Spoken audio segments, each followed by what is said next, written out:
на прашањето за ИКТ центарот, значи, прво, самиот објект, нивото на заштита кој што го има и подрачјето на кој што е изградено е објект со највисоки безбедносни стандарди. Значи, ова е подрачје кое што е сеизмички најстабилно во Република Северна Македонија и на основа на сите тие анализи е одредена локацијата.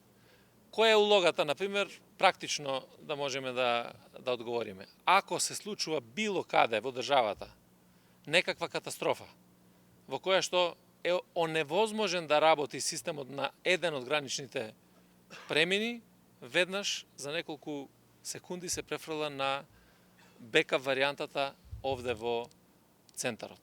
И тоа е за сите сегменти.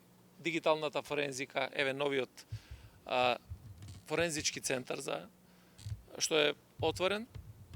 Исто така правиме бекап на сите податоци на опрема од тој форензички центар тука и затоа и со институциите веќе имаме склучени 4 договори и 4 институции ги чуваат своите податоци тука, се преговара веќе со 5-та институција на која што ќе случиме, значи тоа е еден облигационен однос помеѓу Министерството и институцијата која што ги чува тука податоците.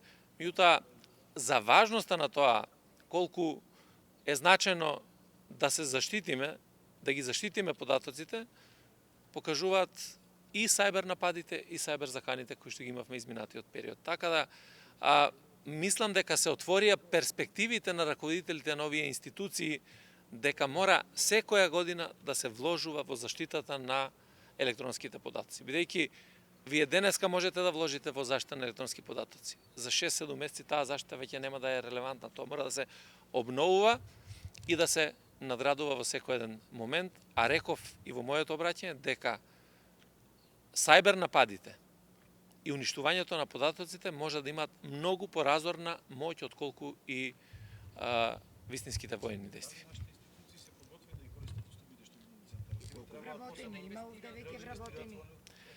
Секако дека институциите се подготвени, тоа што треба да се подготват или тие кои што треба да се подготват, тоа треба да го прават постојано, како што напоменуваме, а за сите други податоци што ги прашувате, тоа се класифицирани податоци и тие податоци не може да се споделуваат со јавноста. Битно има вработени, така?